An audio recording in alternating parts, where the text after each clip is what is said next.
Episode 3 of Combat Conversations, guys, and this time it's with the amazing Bob Breen and Mitmaster himself, Matt Chapman. In sunny Spain, the plan was super simple. Obviously, get to Spain, train with some martial arts legends, and try not to die of heat exhaustion in the process. It all started, as great adventures do, with a budget airline, a cheeky beer, a mysterious smell, and a seat that definitely reclined less than it was advertised. Orgiva, though, is beautiful. Mountains, sunshine, and locals who definitely were not expecting a bunch of sweaty Brits punching and kicking each other. So naturally, we had to ease ourselves in with cold drinks, too much food, and the kind of light acclimatization that basically means going for a dip in the sea and staying very still in the shade.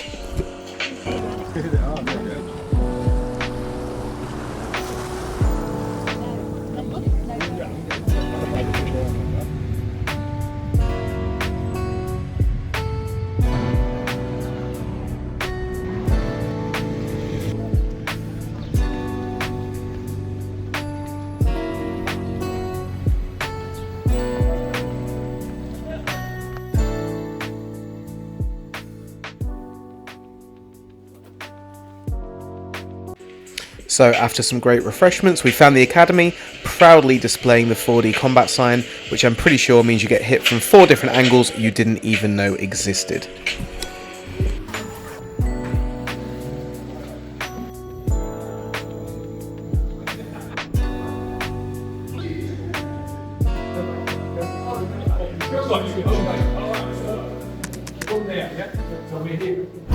We unlock this up, this arm, and with the arm, it's not like you're going to spin, and you're obviously going to break his arm, or you're going to try to break his arm. So, come on, have all weight on the front, put your around a bit, and you're back in, yeah? If you keep your hand on the back like this, so that if he does the arm with the bottom, me, it doesn't break my arm, yeah? So then, on the back in again, 1, yeah? 2, 3.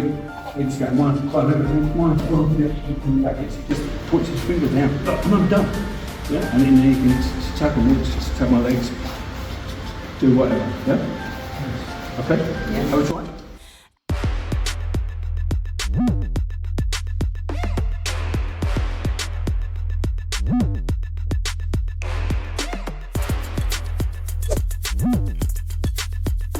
You can't use your arms to move against this arm. I've got an arm against this, haven't I? So I want to go, I want to use my legs, and this is a lever, isn't it?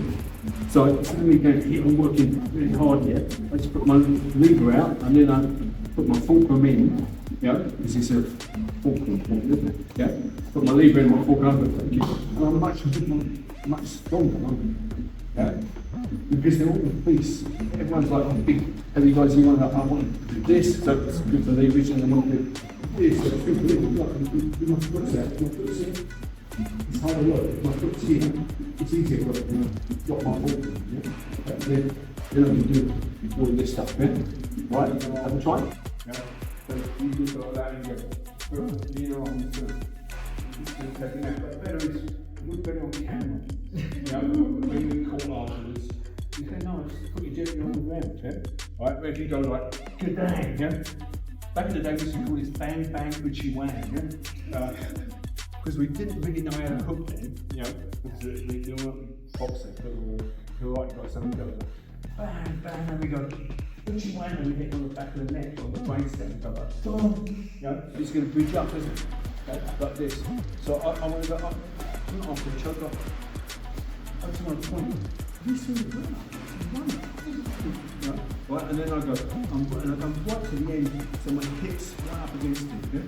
So I go, right, so there isn't any gap here, right, and he's up against my back, and look, my fingers pointing, so I've got 1, and I go, okay, thank you, and I've got double under, maybe, or under, over, yeah, and it's got 1, and then I pull this one, feet lightly on the floor, right, really gently, so it comes down, right on the floor, hand on the floor, right, put both hands on the floor because it's really hard on his neck, and then you can step up and sit out, yeah? Right? So you often see people sit out like this, but it's not really on their knees, because they're down. First up then was a masterclass in pummeling and wrestling drills. So it's looked a lot like dancing, except your partner is trying to choke you out instead of buying you a drink. A great way to start off the seminar before we got all super sweaty.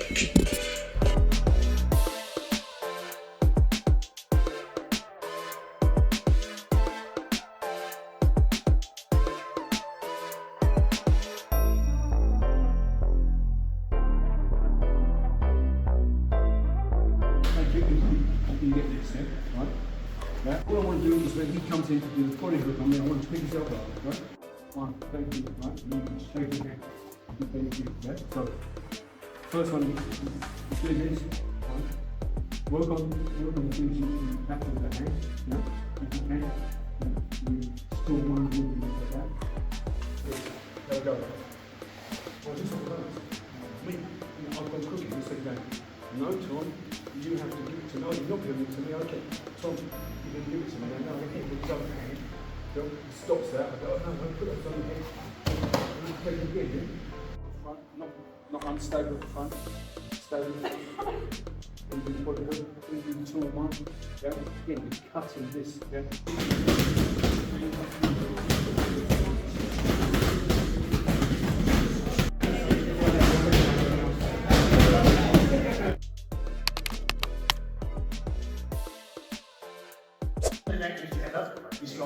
On top of the head. If he's got a very strong neck, shake his head and bring it down.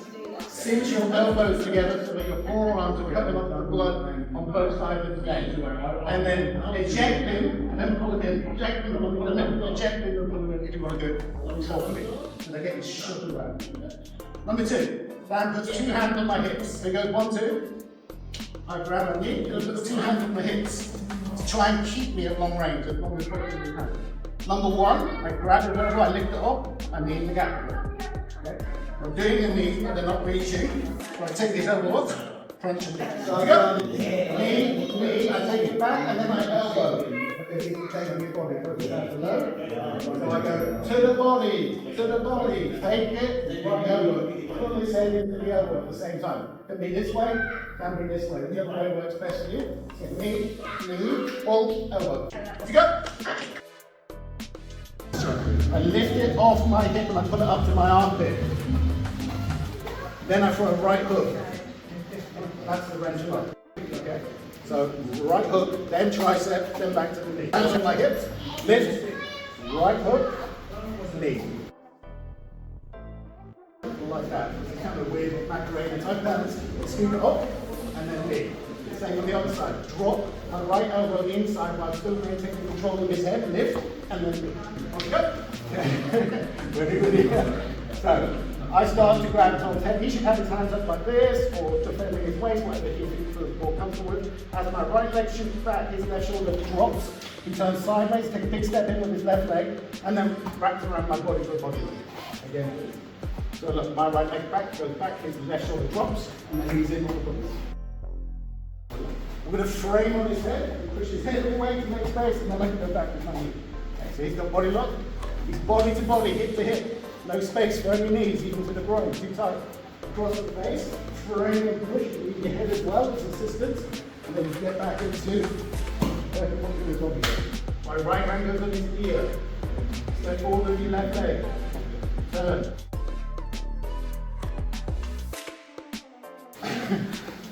Timing the shoulder slip is important. Tom can go off this defense by my neck crease, where I put my hands here, knee, and I spike with my elbow. You go off this defense, you go off this defense. And when he kicks his leg back, that's the time I'm going to.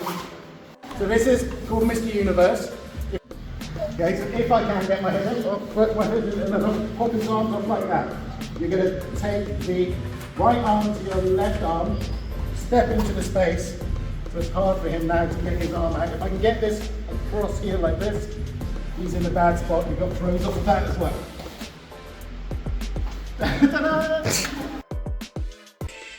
It was then time for Matt to step in with some fantastic clinch work. And if Bob is surgical precision, Matt is controlled chaos. Grab, smash, repeat. It's a beautiful thing. You need to go down and just try and break the bridge. Don't fall, just leave it. You don't need to drop the knife.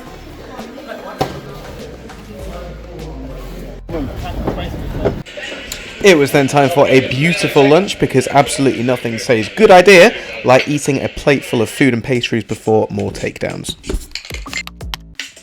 It was then time for an afternoon of Kali in the sun, beautiful scenery, flowing movement and a constant fear of getting whacked in the head. First one, 1, 2, 3, 4, and 5. The second one, 1, 4, 3, 2, and stab. And again, it doesn't really matter if we hit, it's just good to have some kind of contact before we start. The shade here. Yeah, come in a bit of shade. Again, be mindful when you're swinging the stick. You don't want to hit anyone. Oh, backhand like that. Crush in. Head, high elbow, strip the thumb. And then you lay there. Angle 1 and 2, but the goal.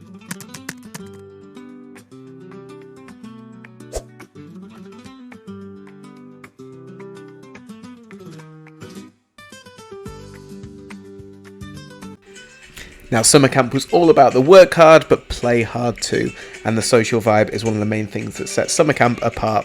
Bob's really cultivated an amazing group of people in the 4D family. Amazing martial artists, world champion martial artists in BJJ, kickboxing, Muay Thai, MMA, etc.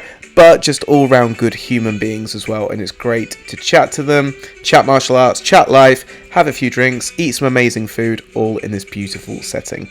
Work hard, train hard, and, of course, enjoy some of the lovely red wine.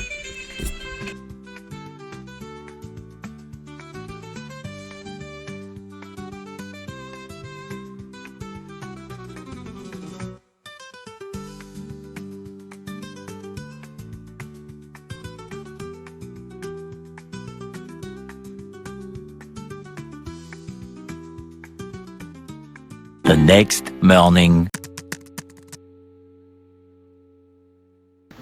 Skills are like known things, like known. And trouble with what most people do is they go, oh, here's another drill, and here's another drill, and here's another drill, yeah? And it's like a collection of drills, yeah? Which you can never apply. And what you want to see the drill is for teaching you something that good bit, but it's a collection of bits, isn't it? It's a collection of bits. And there's like a bell curve to it. So if I train it this much, I get good at it, and I'm good. And beyond that, I get fixed, you know, into like just doing the drill, and you go like putting some riders at the drill, and you go bang, and you repeat it. Once you've done it 20 times, that's it. There's no more usage in that. Yeah? So what you want to do is join drills together, and then start to play, you know, and then your play can be a collection of drills. What you want to do is adapt and see, oh, there's a connection point. So from every point, there's 5 options, yeah? You can do so. Then you go, pretty soon you get 3 or 4 drills, and you're into like everything, yeah? So I do codification of them, right? So codification, wrist twist, don't do that, travel into locking. I want to lock it straight away, right? So I pull this side, this side, so it's on. So it's almost as quickly as turning the right. So the 1, and then this I'm going to move to that triangle here. And I'm putting on the ground, or to this point here of the triangle here. You see between his legs, there's like 1 point here and 1 point up on the back. So I said, yeah, right? Or do it here. And then you want his elbow pinned on him, which makes it really hard for him to counter. Well, I want it in my house, so it's really hard for him to counter. Like a spinning down, yeah, okay. So that's the first thing. People say, oh, that doesn't work, and you go, yeah, it does, yeah, it works great, yeah. And what's nice about this, you can be this big and it work against a good person, yeah. So one, I'm not using my arms, I'm using my body, yeah? So it's now my body against these 2 little buttons here, yeah. So I do that, he picks my elbow up, right? And now the driver is here, but the engine is, you know, both of them, the engine's taken, right? So he pushes me. You don't want to push me with his arm, you must push me with his hip, okay? Yeah, you see the difference? You push me with his arm, I go, thank you, and I do that and other things, yeah? Right? He pushes me with his head. It's really hard for you to get off, yeah? Okay. So all I do is I go, instead of going, oh, God, I love this, right? I just go, abandon. And I go, thank you. And I go, locks out. Right, and then look, he's pointing here, isn't he? And I'm where? Here. As soon as he comes, I just go, right? And I'm on an angle. So I pull him, drag him, right? If I just pull him, he pulls back, and we're in this. And if you do that with Alex, you're going to get killed, yeah? But if I go, this is a pulley, you understand? A pulley, he goes down round a block and comes back up and round a block, the old school. I think, and it's just so strong, right? Because I pull and push, right? He hits me or pushes me. So now it's just him pushing, right?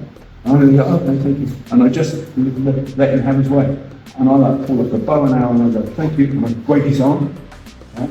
And then I keep the arm up, the arm's under control. And I go back to here again, thanks. And we just repeat, boom, and I'm gone, right? Gone, right? Gone, right? Good.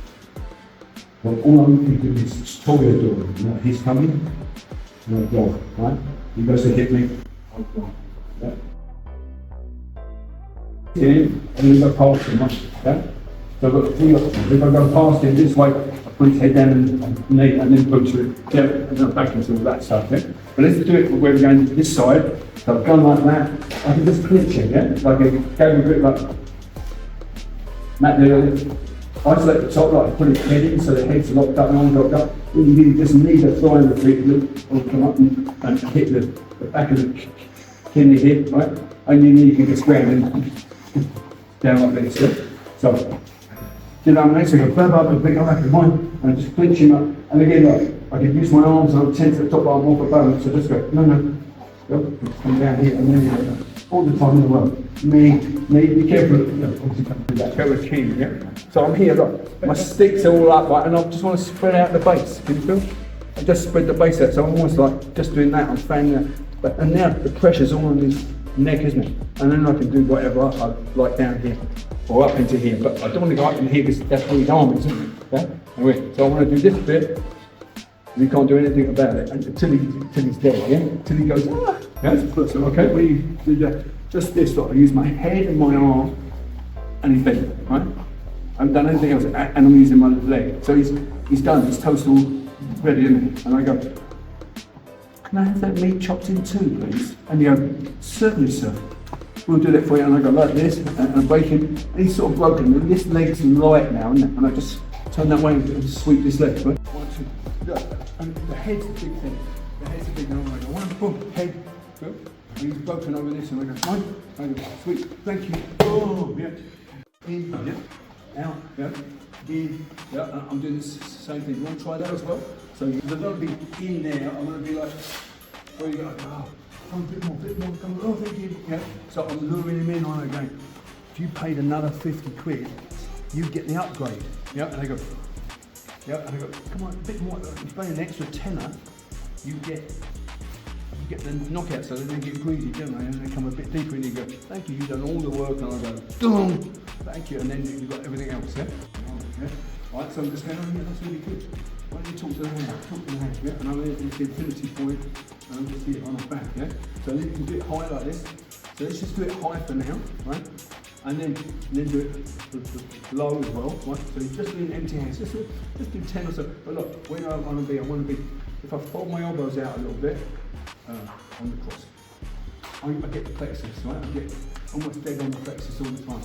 But I just fold my arms out, just so it's just go, one, bang, and I'm sort of in the region, but I don't think about it too much.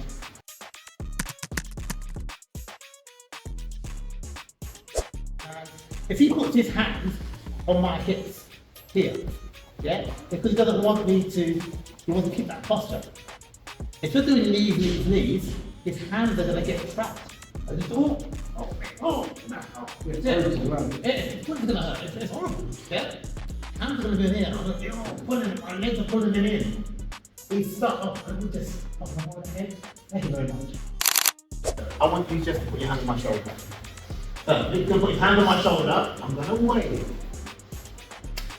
I'm going to catch his arm, and from this position, I'm going to just pull him halfway in. Yeah? From here, I'm going to just drop a level. I'm going to put him on the ground. Okay, stand up.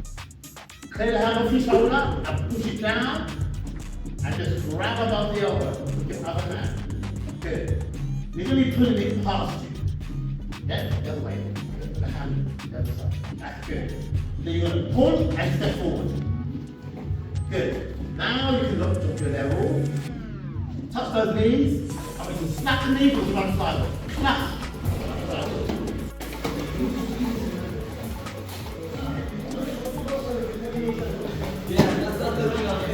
Only this. You can only touch the back of the toes. Like this. Okay. You want to understand? Yes. I need to touch next toe. Toes, if you get my foot, that doesn't count. Only toes count. Oh, I can't do that. It's a contest between the two of you. Yeah?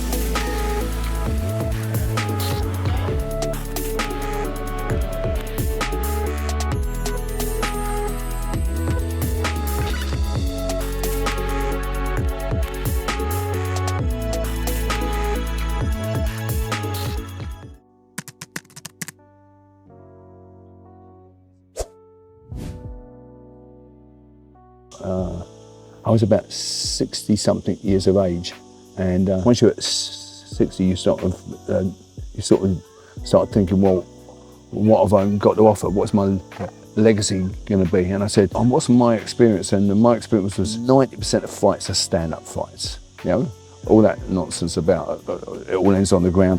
That's a police statistic used by policemen where they ground people, you know, and they handcuff them and stuff like that. So let's do that. And then I said, well, even that's just huge, you know, huge. No one's going to get that down in life. I went, well, how do you do it then? It's got to be a real simple structure thing that you apply it to everywhere and it works everywhere, you know. And so we started developing like a one-page thing. How do I handle all fights? And I said, well, you need like a sort of a map. And so that was basically 4D came out of those 4 dimensions, you know, striking, clinching, weapons, group attack. And I want to have one template that fits all of them, not 4 templates.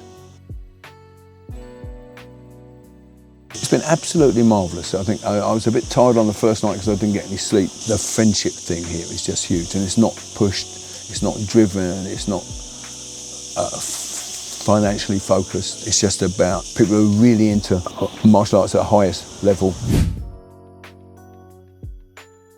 My legacy's out there really because I've got great black belts. I've always had high standards about morality, about behaviour, about bringing people up and empowering people, you know, because I think the big thing about martial arts is to empower and enable people.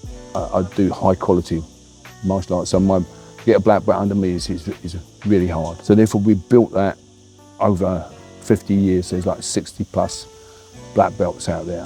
What's been great is my students have gone places and they've got access to real high level access into people just by having a 4D or a Bob Breen t-shirt on, because it's like a stamp of quality, it's a stamp of assurance.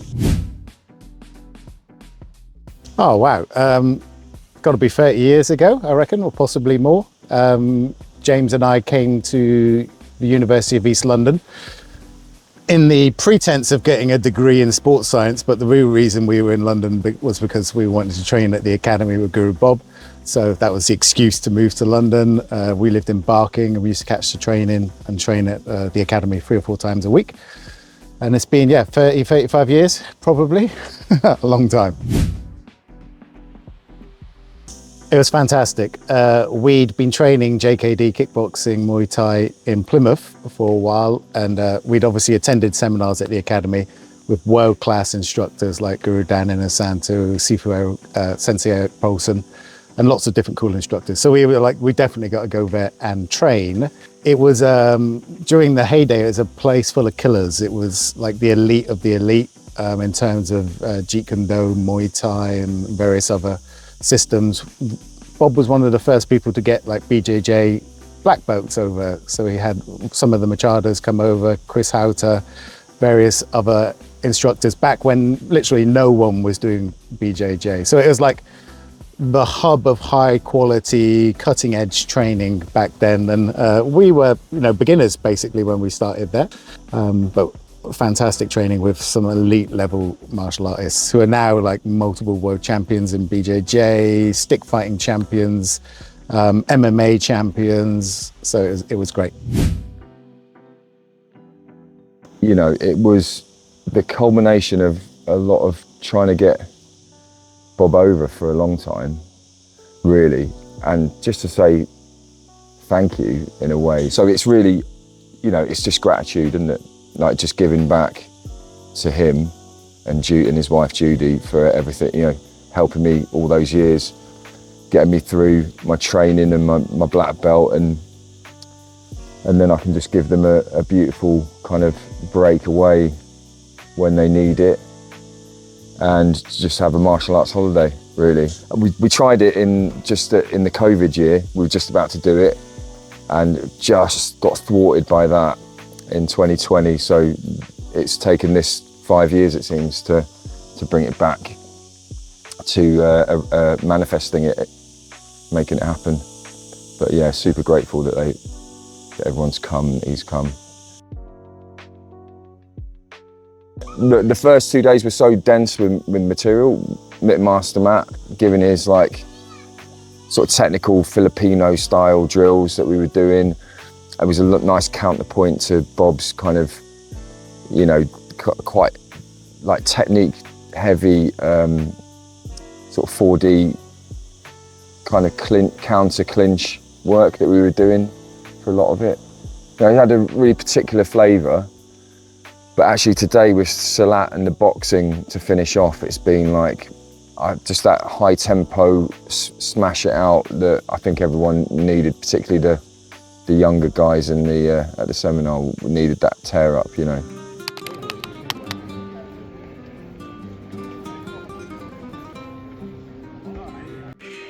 Seminar over, it was time to head into Alicante for an amazing afternoon in the sun, enjoying the culture, enjoying the food, enjoying the music.